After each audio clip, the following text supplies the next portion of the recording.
పరిశుద్ధ గ్రంథం నుంచి ఆది కాండము 21వ అధ్యాయం. ఆది కాండము 21వ అధ్యాయము 12వ వచనాన్ని మనము చదువుదాం. 12వ వచనం. అయితే దేవుడు, ఈ చిన్నవాని బట్టి నీ దాసిని బట్టి నీవు దుఃఖపడవద్దు, శారా నీతో చెప్పు ప్రతి విషయంలో ఆమె మాట వినుము, ఇస్సాకు వలన అయినదియే నీ సంతానం అనబడును. హల్లెలూయా. దేవుని నామానికి మహిమ కలుగునుగా. చూడండి, ఇక్కడ మనం గమనిస్తే దేవుడు అబ్రహాంతో ఒక మాట చెప్తున్నాడు. ఏం చెప్తున్నాడంటే, అబ్రహాంకి ఇష్టం లేని పని ఒకటి చేయమంటున్నాడు.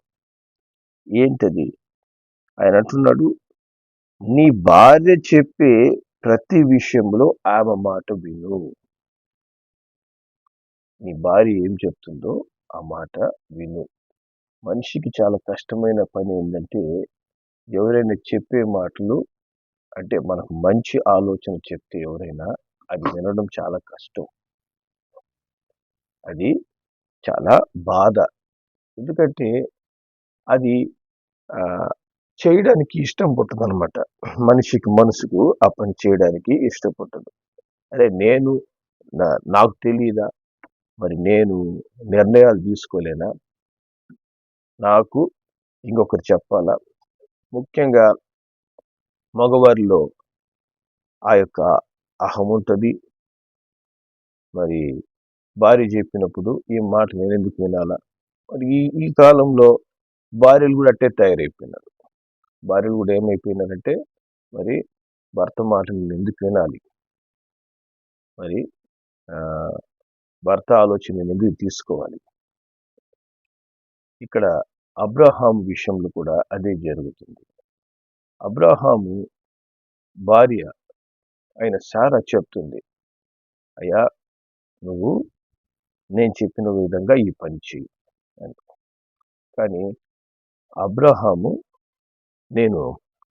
మనం అనుకొని ఉండొచ్చేమో, దేవుడు నాతో మాట్లాడ్డా, మరి నేను దేవుని స్నేహితుని కదా, మరి నేను నా భార్య చెప్పే మాట ఏంటి వినేది, నాకు తెలియదు అన్ని విషయాలు అని ఆయనకి ఏమైందంట, దుఃఖం కలిగిందంట. ఎంత దుఃఖం అంటే, మరి ఆ పై వచనం 21:11 చెప్తుంది, అతని కుమారుని బట్టి ఆ మాట అబ్రహామునకు మిక్కిలి దుఃఖము కలగజేశాను. సరే, మరి శారా చెప్పిన మాట అతనికి చాలా దుఃఖం వచ్చిందంట. ఎంత దుఃఖం అంటే, దేవుడే అబ్రహాము యొక్క దుఃఖాన్ని గమనించి అబ్రహాంతో చెప్తున్నాడు, అబ్రహాము నువ్వు ఎక్కువ దుఃఖపడద్దు, నువ్వు భార్య చెప్పే మాట వినాలి. హల్లెలూయా. మన భార్య చెప్పే మాట వింటున్నామా? భర్త చెప్పే మాట వింటున్నామా? పెద్దవాళ్ళు ఏదైనా మంచి ఆలోచన ఇస్తే లోబడుతున్నామా? నాకు అన్నీ తెలుసు, నాకు ఎవరు చెప్పాల్సిన అవసరం లేదు, నేను తీసుకునే నిర్ణయాలు పర్ఫెక్ట్ అని అనుకుని మనం వెళ్ళిపోతున్నామా? ఈ లోకంలో ఎవరు పర్ఫెక్ట్ కాదు, ఒక్క యేసు ప్రభు తప్ప. ఆయన ఒక్కడే అన్నిట్లో పర్ఫెక్ట్. దేవుడు కొన్నిసార్లు, చాలాసార్లు మనకు మంచి ఆలోచన ఇచ్చే వ్యక్తుల ద్వారా కొన్ని ఆలోచనలు మనకు తెలియజేస్తుంటాడు. మనల్ని సరి చేయడానికి, మనల్ని మంచి మార్గంలో నడిపించడానికి, మన జీవితాలు ఇబ్బంది పాలు కాకుండా ఉండడానికి దేవుడు ఏం చేస్తాడు, మంచి ఆలోచన చెప్పే వాళ్ళని ఏర్పరుస్తాడు. దేవుని వాక్యం కూడా ఒక మాట చెప్తుంది, చూడండి. సామెతల గ్రంథము 24వ అధ్యాయం. సామెతల గ్రంథం 24వ అధ్యాయము 6వ వచనం మనం చదువుదాం. ఇక్కడ దేవుని వాక్యం చెప్తుంది, వివేకము గల నాయకుడివై యుద్ధము చేయము, ఆలోచన చెప్పువారు అనేకులుండుట రక్షణకరం అంట. చూసారా, మన జీవితం అనే పోరాటాన్ని మనం ఎలా ఎదుర్కోవాలంటే వివేకము కలిగి. వివేకం, జ్ఞానం వేరే, వివేకం వేరే. జ్ఞానము కొన్నిసార్లు మనల్ని మోసం చేస్తుంది, నాకే అంత తెలుసు అనుకునే జ్ఞానం కూడా ఉంది. వేరే వాళ్ళు చెప్పే మాట నేను వినాల్సిన అవసరం లేదు అనుకునే జ్ఞానం ఉంది. వివేకం అంటే ఏంటంటే జ్ఞానములకు మించింది. ఏంటంటే ఆలోచించి నిర్ణయం తీసుకోవడం వివేకము అంటారు. అట్టి వివేకము కలిగి మనము యుద్ధం చేయాలంట. మన జీవితం అనేది ఒక పోరాటం. ఈ జీవితం అనే పోరాటంలో మనకు వివేకం అవసరం. అట్టి వివేకము కలిగి మనం ప్రతి పరిస్థితిని ఎదుర్కోవడానికి ఎవరు కావాలంట? ఆలోచన చెప్పువారు. దేవునికి మహిమ కలిగిన కాదు. దాంట్లో మళ్ళీ చెడు ఆలోచన చెప్పే వాళ్ళు కూడా ఉంటారు. ఆ విషయాలు మనం చాలా జాగ్రత్తగా ఉండాలి. మంచి ఆలోచన చెప్పేవాళ్ళు, నీ మేలు కోరుకునేవాళ్ళు, నిన్ను మంచి మార్గంలో నడిపించేవాళ్ళు, నేను దేవుని యొద్ద ఎదిగేందుకు నీకు సహాయం చేసేవాళ్ళు, అట్టి మంచి ఆలోచన చెప్పేవాళ్ళు మనకు అనేకులు ఉండుట రక్షణ అంట. హల్లెలూయా. దానివల్ల నువ్వు మేలు పొందుకుంటావు. నీకు ఎవరైనా ఆలోచన చెప్తున్నప్పుడు ఆ ఆలోచన నీ జీవితానికి కీడుగా కనిపిస్తుంది అంటే అది మంచి ఆలోచన కాదు. లేదా నీకు చెప్పే ఆలోచన వాక్యానికి విరోధమైన ఆలోచన అయితే అది మంచి ఆలోచన కాదు. మొట్టమొదటిగా మనం ఆలోచన కొరకు దేవుని పాదాలు పట్టుకోవాలి. రెండవదిగా మంచి ఆలోచన ఇచ్చే వారి యొక్క మాట వినాలి. మాట వినడము మానవుడికి చాలా కష్టమైన పని. అబ్రాహాము విశ్వాసులకు తండ్రి, ఆయననే మరి భార్య చెప్పిన మాట వినడం లేదు. భార్య ద్వారా దేవుడు ఒక మంచి ఆలోచన ఇచ్చాడు. అయ్యా, మన కుటుంబంలో సమస్యలు కలగకుండా ఉండడానికి, మరి ఈ ఇష్మాయేలు ఇస్సాకు కొట్టుకొని గొడవలు చేసుకోకుండా ఉండడానికి నైనా నువ్వు ఆమెని దూరం పెట్టేసేయి అంటే ఆయనకి చాలా బాధ అయింది. కానీ భార్య మాట ఎప్పుడు విన్నాడు తెలిసిన? 16వ అధ్యాయం చూడండి. ఆదికాండం 16వ అధ్యాయము, ఆదికాండము 16వ అధ్యాయం 2వ వచనం మనం చదువుదాం. 2వ వచనం. కాగా సారయి, ఇదిగో నేను పిల్లలు కనకుండా యెహోవా చేసి ఉన్నాడు, నీవు దయచేసి నా దాసితో పొమ్ము, ఒకవేళ ఆమె వల్ల నాకు సంతానం కలగవచ్చు అని అబ్రాముతో చెప్పాను. అబ్రాము సారా మాట వినెను. చూసారా, అబ్రాము ఇక్కడ ఎవరు మాట వింటున్నాడు? సారా మాట విన్నాడంట. ఇప్పుడు అది ఆమె చెప్తున్న ఆలోచన మంచిగా చెడా? చెడు చెప్తే మనుషులు చాలా చక్కగా వింటారు, వెంటనే లోబడతారు. అది ఆలోచన చెడ్డ ఆలోచన కాదా అని దేవుని దగ్గర అడగరు. మోకరిల్లి, ప్రభువా ఈ ఆలోచన చాలా చెప్పింది, మరి నువ్వేమో నీ భార్య ద్వారా పుట్టిన బిడ్డలే నీ సంతానం అని నువ్వు వాగ్దానం చేసావు కదా, మరి అలాంటప్పుడు ఈమె ఈ మాట ఎందుకు చెప్తుంది, నేను ఎందుకు వినాలా, వినమంటావు వద్దా అని దేవుణ్ణి అడగచ్చు కదా. అబ్రహాం అక్కడ అడగలేదు. తప్పు జరిగిపోయిన తర్వాత చాలా మంది ఇట్లా రాంగ్ థాట్స్ తీసుకొని, తప్పుడు ఆలోచన చెప్పే వాళ్ళ యొక్క ఆలోచన తీసుకొని, ఆ తర్వాత దానివల్ల ఇబ్బంది పాలైన తర్వాత అప్పుడు దేవుడు ఎందుకు ఈ విధంగా చేశాడు అని చాలా మంది ప్రశ్నిస్తుంటారు. నాకు ఇంత నష్టం ఎందుకు వచ్చింది, నా జీవితంలో ఈ సమస్య ఎలా వచ్చింది, దీనికి రావడానికి అసలు కారణం ఏంటి? నువ్వు తీసుకునే నిర్ణయమే. తప్పుడు ఆలోచన చెప్పినప్పుడు ఇది దేవుని ఆలోచన కాదు అని నిర్ణయించుకునే జ్ఞానాన్ని దేవుడు మనకు ఇచ్చాడు. మనకు దేవుడు ఏంటి, చాలా మంది అడిగే ప్రశ్న ఏంటంటే, దేవుడు ఆ పని చేయనీయకుండా ఆపొచ్చు కదా. దేవుడు భూమి మీద మానవునికి నిర్ణయం తీసుకునే స్వేచ్ఛ ఇచ్చాడు. లేకపోతే మనమందరం ఏమవుతామంటే దేవునికి బానిసలుగా దేవుడు మనందరినీ కూర్చో అంటే కూర్చోవాలా, నిలబడంటే నిలబడాలా.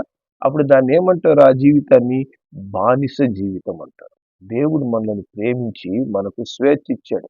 ఆలోచించి నిర్ణయం తీసుకోండి. లేదు మీకు ఆలోచనలు రాకపోతే నన్ను అడగండి, నేను మీకు ఆలోచన చెప్తాను. హల్లెలూయా. మనకు దేవుడు ఆలోచన చెప్తాడంట. కీర్తనలు 32వ కీర్తన 8వ వచనంలో దేవుడు ఏమంటాడు? చూడండి, నీకు ఉపదేశం చేసేదను, నీవు నడవలసిన మార్గం నీకు బోధించేదను, నీ మీద దృష్టి ఉంచి నీకు ఆలోచన చెప్తా. ఎంత గొప్ప దేవుడు మన దేవుడు, చూసారా? మనం కనుక దేవుని దగ్గరికి పరిగెత్తుకొని వచ్చి ప్రభువాని మోకరీలు అడిగామనుకోండి, మనకు ఉపదేశం చేస్తాడంట, నడవలసిన మార్గాన్ని బోధిస్తాడంట, మన మీద దృష్టి ఉంచి మంచి ఆలోచన, మనం మన పక్క దృష్టి ఉంచడం అంటే ఏంటి? మనం మనం చేసే ప్రతి పనిని దేవుడు గమనిస్తాడంట. అరే నా బిడ్డ నా ఆలోచన అడిగింది, అరే తప్పటి అడుగు వేస్తుంది, నో నో నో ఇటు కాదు అని చెప్పని దేవుడు డైరెక్షన్ మారుస్తాడు మనల్ని. అంత మంచి ఆలోచన ఇచ్చే దేవుడు. కానీ మానవుడే ఏం చేస్తాడంటే దేవుని ఆలోచన అడగడు, సొంత నిర్ణయాలు తీసుకుంటాడు. ఇక్కడ అబ్రాహాం కూడా భార్య మంచి ఆలోచన చెప్పినప్పుడు దుఃఖం వేసింది, చెడ్డ ఆలోచన చెప్పినప్పుడు హ్యాపీ, సంతోషంగా, అవును నా భార్య మాట చెప్పేసింది, ఇది పరలోక స్వరం అని చెప్పి వెంటనే లోబడ్డాం. ఎన్నిసార్లు మనం కూడా అలాంటి పనులు చేస్తున్నాం. ఇది తప్పు అని దేవుడు నీకు చెప్తున్నా, దైవజనుల ద్వారా దేవుడు మాట్లాడుతున్నా, వాక్యం ద్వారా దేవుడు నీతో మాట్లాడుతున్నా, పరలోక స్వరం నాకు వినిపిస్తుంది అని చెప్పని తప్పుడు ఆలోచన చెప్పినప్పుడు, మరి ఆ ఆలోచనకు మనం ఎన్నిసార్లు లోబడి ఉంటాం, ఎన్నిసార్లు ఆ రాంగ్ స్టెప్ వేసి దానివల్ల ఇబ్బంది పాలైన తర్వాత అప్పుడు దేవుని బిడ్డను కదా నేను, దేవుడు ఎందుకు ఇట్లా చేశాడు, ఎందుకు ఇట్లా జరిగింది, ఇప్పుడు అబ్రాహాము మొట్టమొదటిసారి భార్య మాట వినకుండా ఉండాల్సింది, వినినందువల్ల ఏమైంది? ఇష్మాయేలు సంతతి భూమిని నిండి ఇప్పుడు ఏమవుతుంది? నిరంతరము పోరాటం. ఇప్పటికి కూడా ఇజ్రాయెల్ దేశానికి చుట్టూ ఉన్నటువంటి ఇష్మాయేలు సంతతి వాళ్ళతో ఎప్పుడూ పోరాటం జరుగుతూనే ఉంటుంది, యుద్ధాలు ఆగవు. ఆయన కనుక అక్కడ సారా మాట వినకుండా ఉన్నట్టు చాలా బాగుండేది. కానీ చూడండి, మనం వేసే తప్పటి అడుగులు ఉంటాయి చూసారా, అది జీవితకాలం పోరాటాలు ఉంటాయి. మనం వేసే రాంగ్ స్టెప్, అది కంటిన్యూస్గా సమస్యలు వస్తాయి ఖచ్చితంగా. కాబట్టి మనము ఏ నిర్ణయం తీసుకుంటున్నా మనకు మంచి ఆలోచన చెప్పే వాళ్ళు ఉండాలి, వివేకము కలిగి మనం యుద్ధం చేయాలి, దేవుని ఆలోచన తీసుకోవడానికి మనం ఇంకా ముందుండాలి. దేవుడు మనకు మంచి ఆలోచన ఇస్తాడు. మనము అట్టి ఆలోచన పొందుకోవడానికి మనం ఏం చేయాలి? మనము దేవుని పాదాలు పట్టుకోవాలి. దేవుని పాద సన్నిధిలో మనము అడిగినప్పుడు ప్రభు ఖచ్చితంగా నిన్ను నడిపిస్తాడు. మంచి ఆలోచన చెప్పేవాళ్ళు కూడా నీ వెంట ఉంచుతాడు. ఇక్కడ సారా కూడా మరి మంచి ఆలోచన చెప్పిందంట. ఇంకొకసారి ఇక్కడ 21వ అధ్యాయం ఇందాక మనం చదివాం. మరి 21వ అధ్యాయంలో ఆమె చెప్పిన మంచి ఆలోచన, దేవుడు కూడా ఏమంటున్నాడు? కరెక్ట్, నీ భార్య చెప్పింది మంచి మాట, ఆ మంచి మాట, ఆ మాటకు నువ్వు లోబడు. హల్లెలూయా. అలాగే భర్త కూడా కొన్నిసార్లు మంచి మాట చెప్తాడు. భర్త మాటకు మనం లోబడుతున్నామా? భార్య మాటకు మనం లోబడుతున్నామా? పెద్దవాళ్ళు మంచి ఆలోచన ఇచ్చేవాళ్ళుగా ఉన్నప్పుడు వాళ్ళ మాటను మనం అంగీకరిస్తున్నామా? తల్లిదండ్రులు చెప్పే మాట ఎందుకు వినాలి అని ఎదురు తిరుగుతున్నామా? మనకు పెద్దలుగా ఉంచిన వాళ్ళు, అది మన సంఘంలో కావచ్చు, లేకపోతే మనం పనిచేసే స్థలంలో ఎక్కడైనా మన సొంత వాళ్ళు, దేవుడు కొన్నిసార్లు వాళ్ళ ద్వారా మాట్లాడినప్పుడు మనం దానికి ఇది దేవుని ఆలోచన అని మనం తీసుకుంటున్నామా? ముఖ్యంగా ఏంటంటే మనకు దేవుని ఆలోచన లేదా సాతాను ఆలోచన అనేది తెలుసుకునే జ్ఞానం కూడా మనకు ఉండాలి. ఎవరు ఏ ఆలోచన చెప్పినా ఆ ఆలోచనను నువ్వు వాక్యానికి కనెక్ట్ చేయాలి. వాక్యము ఈ ఆలోచన కరెక్ట్గా ఉందా, రాంగ్గా ఉందా అనేది నీకు ఎప్పుడు తెలుస్తుందంటే నువ్వు వాక్యాన్ని ఎక్కువ చదువుతున్నప్పుడు. దేవుని వాక్యాన్ని నువ్వు ధ్యానించగలిగితే ఎవరు ఇచ్చిన ఆలోచనైనా కూడా ఇది వాక్యానుసారమా, కొన్నిసార్లు దేవుడు లోక సంబంధమైన వారి ద్వారా కూడా మనతో మాట్లాడతాడు, ఆలోచన ఇస్తాడు. వాళ్ళు కూడా కొన్నిసార్లు మంచి ఆలోచనలు ఇచ్చే వాళ్ళు ఉంటారు కొంతమంది. మరి వాళ్ళు ఇచ్చిన ఆలోచన కూడా ఇది వాక్య ప్రకారంగా ఉందా లేదా అని మనం పరిశీలించుకోవాలి. అట్లా పరీక్షించినప్పుడు దేవుడు ఎంతో మంది ద్వారా, ఎన్నో పరిస్థితుల ద్వారా ప్రతిరోజు ప్రతి క్షణం మనతో మాట్లాడుతూనే ఉంటాడు. ఆయన మాట్లాడలేని స్థలము, మాట్లాడలేని పరిస్థితులు లేవు. మనం వినే చెవులు మనకు ఉండాలి. మనం ఏంటంటే చాలాసార్లు మనం విననందువలనే సమస్యలు వస్తాయి, విననందువలనే ఇబ్బంది పాలవుతాం. ఇక్కడ కూడా అబ్రహాము భార్య మాట వినడానికి కష్టమైపోయిందంట, దుఃఖం వస్తుంది, చాలా బాధ. ఎందుకు నేను వినాలి, ఎందుకు నేను నా భార్య చెప్పే మాట వినాలి అనేటువంటి ఆలోచన. ఏదైనా కూడా మరి దేవుడు నాతో మాట్లాడుతున్నాడా లేదా, ఈ మాట వాక్యానుసారం అనేది మనము చూచుకొని లోబడడం చాలా ముఖ్యం. అందుకే దేవుని మాట చెప్తుంది, యోహాను సువార్త 8వ అధ్యాయము 47వ వచనం మనం చదువుదాం. 8:47 వచనం. ఇక్కడ వాక్యం చెప్తుంది, దేవుని సంబంధి అయిన వాడు దేవుని మాటలు వినును, మీరు దేవుని సంబంధులు కారు గనుకనే మీరు వినరని చెప్పాను. దేవుడు చెప్తున్నాడు, దేవుని మాటలు ఎవరు వింటారంట? దేవుడు మనతో ఒక మంచి ఆలోచన చెప్తున్నప్పుడు అది ఎట్లుంటుందంటే చాలా చేదుగా ఉంటుంది. దేవుడు, ఎందుకంటే మంచి మార్గం అనేది ఎప్పుడు తీయగా ఉండదు. భార్య శారా తప్పు చేయమన్నప్పుడు రుచిగా ఉనింది అబ్రహాంకు. బా, ఎంత మంచి ఆలోచన ఇచ్చిందంటే, అట్లా తప్పు చేయాలంటే భలే రుచిస్తుంది అందరికీ. తప్పుడు పని చేయాలంటే, అదే మంచి పని చేయాలంటే చేదు, బాధ, ఇష్టం ఉండదు. ఇక్కడ కూడా దేవుడు అదే చెప్తున్నాడు, దేవుని సంబంధైన వాడే దేవుని మాటలు వింటాడంట. దేవుని మాట వినడం అనేది చాలా కష్టమైనది, దేవునికి లోబడ్డం అనేది చాలా కష్టమైనది. అదే లోకపరంగా అయితే చాలా ఇష్టంగా పనులు చేస్తారు, కలుసుకొని ఏకీభవించి. అబ్రహాము శారా ఇద్దరు ఏకీభవించారు తప్పు చేయడానికి, మంచి చేయడానికి కలవలే. ఇక్కడ మేలుకరమైన మార్గం నడవడానికి కలవలేదు. అందుకే చూడండి, తప్పు చేసేవాళ్ళు భలే యూనిటీ ఉంటుంది, వాళ్ళలో చాలా ఐక్యత ఉంటుంది. తప్పు పని చేయడానికి అందరూ కలిసికట్టుగా చెడు పని చేయడానికి ముందుకు వెళ్తారు. అదే మంచి పని, దేవుని పని అనేది చూడండి, కలుసుకోరు, ఐక్యత రాదు అక్కడ. ఎందుకంటే దేవుని సంబంధమైన వాళ్ళు చాలా కొద్ది మంది కనిపిస్తారు మనకు. అందుకే దేవుడు ఇక్కడ అంటున్నాడు, దేవుని సంబంధమైన వాడు దేవుని మాటలే వింటాడంట. దేవుని సంబంధులు కాదు కాబట్టి మీరు నా మాట వినడం లేదు అంటున్నాడు. అది కాబట్టి మనము దేవుని మాటలు వింటున్నామా? మంచి ఆలోచనలు మనకు వస్తున్నప్పుడు, మంచి ఆలోచన దేవుడు ఇస్తున్నప్పుడు ఆ మాటలకు మనము లోబడుతున్నామా, తిరగబడుతున్నామా? దేవుడు చెప్తాడు, యాకోబు రాసిన పత్రిక 1వ అధ్యాయం, యాకోబు రాసిన పత్రిక 1వ అధ్యాయము 19వ వచనం మనం చదువుదాం. ఇక్కడ వాక్యం చెప్తుంది, నా ప్రియ సహోదరులారా, మీరు ఈ సంగతి ఎరుగుదురు కనుక ప్రతి మనుష్యుడు వినుటకు వేగిరపడాలి, మాట్లాడుటకు నిదానించాలి, కోపగించుటకు నిదానించువాడునై ఉండాలి. హల్లెలూయా. దేవుడు అంటాడు, దేనికోసం వేగిరపడాలంట మనము? మాట్లాడడానికే, కోపడ్డానికే?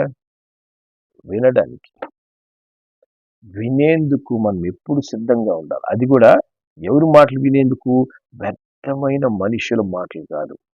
మన పనికిమాల మనుషులు మాట్లాడుతుంటారు, ఆ మాటలు మనకొద్దు. బుద్ధి లేని వాళ్ళ మాటలు, బుద్ధిహీనుల మాటలు విన్నామంటే మన బుద్ధి చెడిపోతుంది. జ్ఞానము కలిగినటువంటి మాటలు, మంచి ఆలోచన చెప్పేవాడి మాటలు, దేవునితో సహవాసం మనకు చాలా ముఖ్యం. సో అటువంటి మాటలు మనం ఎప్పుడైతే వింటామో, వినుటకు వేగులు పడతామో, మనం దానివల్ల దీవించబడతామట. హల్లెలూయా. దానివల్ల మనం ఆశీర్వదించబడతాం. కానీ మాట్లాడుటకు మనం నిదానించాలి. ఎందుకంటే విస్తారమైన మాటల్లో తప్పక దోషం ఉంటది అని దేవుని వాక్యం చెప్తుంది. కాబట్టి విస్తారమైన మాటలు మాట్లాడొద్దండి. సాతానుడు అందరికీ సెల్ ఫోన్లు ఇచ్చాడు. ఎందుకని? విస్తారంగా మాట్లాడుకోండి. టైం ఉన్నంత సమయం మాట్లాడుకోండి. మాట్లాడి దానివల్ల మనకేమైనా మేలు కలుగుతుందా? విస్తారమైన మాటలు తగ్గించేయాలి మనం. వినేందుకు సిద్ధపడాలి. అది కాక ఎవరి మాటలు? జ్ఞానం కలిగిన మాటలు. దేవుడు నీతో ఎవరి ద్వారా మాట్లాడుతున్నాడో ఆ మాటలు వినడానికి, ముఖ్యంగా దేవుని మాటలు వినడానికి మనము సిద్ధంగా ఉంటే జ్ఞానము కలిగి, వివేకము కలిగి మనము ఈ జీవితం అనే పోరాటాన్ని పోరాడతాం. లేకపోతే ఈ జీవితం అనే పోరాటంలో ఎన్నో ఓటములు ఎదుర్కొంటాం, ఎన్నో సమస్యలు ఎదుర్కొంటాం, ఎన్నో కష్టాలు ఎదుర్కొంటాం. ఎందుకంటే మాట వినలేదు. ఆ సమస్య వచ్చిన తర్వాత మనకు జ్ఞాపకం వస్తుంది. ఆ రోజే కనుక నేను వినుంటే, దేవుడు అప్పుడే నాకు ఒక ఆలోచన ఇచ్చాడే, ఆయన ద్వారా మాట్లాడాడు, ఈమె ద్వారా మాట్లాడాడు, దేవుడు మా ఆయన ద్వారా మాట్లాడు, మా ఆవిడ ద్వారా మాట్లాడాడు, పెద్దవాళ్ళ ద్వారా మాట్లాడాడు, నేను వినుంటే అప్పుడే ఎంత బాగుండేది. తప్పిపోయిన కుమారుడికి బుద్ధి వచ్చినట్లు మనకు ఎప్పుడో వస్తుంది బుద్ధి. అప్పుడు ఏమవుతుంది? ఇబ్బంది పాలవుతాం. అందుకే దేవుడు అంటున్నాడు, మాట్లాడడానికి నిదానించండి, వినటానికి వేగిరపడండి, కోపగించటం కూడా నిదానించండి అంటాడు. కోపం కూడా మనకు ఉండకూడదంట. కోప పడకుండా ఉండాలని కాదు, పడుడి కానీ పాపం చేయకుడి అంటాడు దేవుడు. కోపం ఉండాలి. ఎప్పటి వరకు అంటే సూర్యుడు అస్తమించే లోపల మీ కోపం తగ్గిపోయి సమాధానం పడిపోవాలి. కోపానికి కూడా సరైన కారణం అనేది ఉండాలి. అంతేగాని అనవసరంగా మనం కోపపడకూడదు. హల్లెలూయా. కాబట్టి మాట్లాడుట్లో కోపగించుట్లో నిదానించాలి. వినుటకు మనం వేగిరపడాలంట. స్పీడ్ ఉండాలి వినడానికి. దేవుడు నాకు ఈరోజు ఏం మాట్లాడతాడు? దేవుడు నాకు మంచి ఆలోచన ఎవరి ద్వారా ఇస్తున్నాడు? నేను చేసే ఈ పనులన్నిటిలో మరి దేవుని చిత్తం ఏంటి అని వినడానికి ఎప్పుడు నువ్వైతే సిద్ధంగా ఉంటావో, అప్పుడు నీ జీవితంలో ఏమవుతుందంటే ఓటమి శాతం తగ్గిపోతుంది, గెలుపు శాతం పెరుగుతుంది. నువ్వు అన్నిట్లో దేవుని చిత్తం నెరవేర్చగలవు. లేకపోతే స్వచిత్తము, లేకపోతే తప్పుడు ఆలోచనలు ఇచ్చే వాళ్ళ చిత్తం మన జీవితంలో నెరవేర్చి మనం ఏమవుతుందంటే నాశనాన్ని కొని తెచ్చుకుంటాం.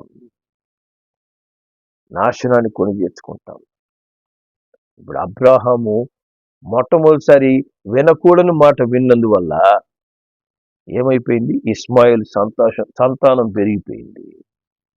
రెండవసారి భార్య మాట వినాల్సిన సమయంలో వినడం లేదు. దేవుడు చెప్పి విను అని చెప్పిన తర్వాత దేవుని మాటకు లోబడుతున్నారు. మన పరిస్థితి ఎలా ఉంది? మనం వినాల్సినప్పుడు నేను వినను పో అని చెప్పేసి అంటున్నామా? దేవుడు చెప్తున్నా వినడం లేదా? మనం పెద్దవాళ్ళు మంచి ఆలోచన ఇస్తుంటే దానికి లోబడ్డం లేదా? ప్రతి ఆలోచనను ఇది దేవుని చిత్తమా కాదా అని మోకరిల్లి దేవుని ఆలోచన తీసుకోకుండా వాళ్ళు చెప్పిన ఆలోచన దేవోక్తి వచ్చేసింది, పరలోకం నుంచి నాకు స్వరం ఆయన ద్వారా ఆమె ద్వారా వచ్చేసింది అని చెప్పి రాంగ్ స్టెప్ వేసేస్తుండము మనము. జాగ్రత్త. కంట్రోల్ అనేది మనకు ఉండాలి. మనల్ని కంట్రోల్ చేసేది ఏంటి? పరిశుద్ధ గ్రంథం. మనల్ని కంట్రోల్ చేయగలిగేది పరిశుద్ధ గ్రంథం మాత్రమే. ఎటువంటి ఆలోచనైనా వాక్యాన్ని మనము బేస్ చేసి చూడాలి.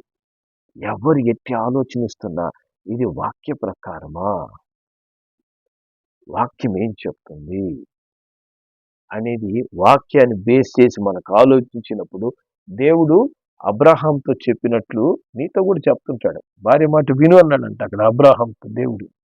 అదేవిధంగా దేవుడు మనకు చెప్తాడు, చాలా ఇష్టపడతాడు ఆయన మనకు మంచి ఆలోచనలు ఇవ్వడానికి. హల్లెలూయా. కాబట్టి దేవుని ఆలోచన మనం ఎప్పుడూ తీసుకోవడానికి సిద్ధంగా ఉంటాం.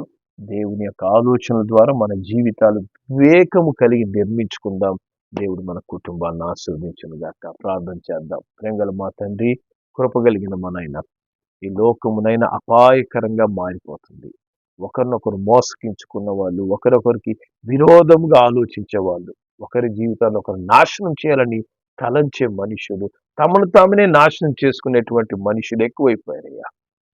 కారణము మంచి ఆలోచనలు, దేవుని చిత్తానుసారంగా ఆలోచించి నిర్ణయాలు తీసుకోవడం తక్కువైపోయింది. ప్రభువా, మరి అబ్రహాం అబ్రహాంకు ఒక మంచి ఆలోచన భార్య ద్వారా వచ్చింది. అదే భార్య ద్వారా చెడు ఆలోచన కూడా వచ్చింది. కానీ మరి తండ్రి దీంట్లో నిర్ణయాలు తీసుకునేటప్పుడు తప్పుడు నిర్ణయాలు, అది నాశనానికి తీసుకెళ్ళింది. మంచి నిర్ణయము ఆశీర్వాదంగా మారింది. మా జీవితాల్లో కూడా మేము తీసుకునే ఆలోచనల విషయంలో, నిర్ణయాల విషయంలో మంచి ఆలోచన చెప్పేవారిని మీరు మాకు అనుగ్రహించండి. ప్రతి ఆలోచనను వాక్యానికి అనుకూలంగా ఉందా లేదా అని పరిశీలించి మేము నిర్ణయాలు తీసుకునేందుకు సహాయం చేయండి. తప్పుడు నిర్ణయాలు తీసుకొని ఇబ్బంది పాలు కాక మునిపే జ్ఞానం కలిగి నడుచుకోవడం మాకు నేర్పించమని యేసు నామములో ప్రార్థిస్తున్నాం తండ్రి. ఆమేన్.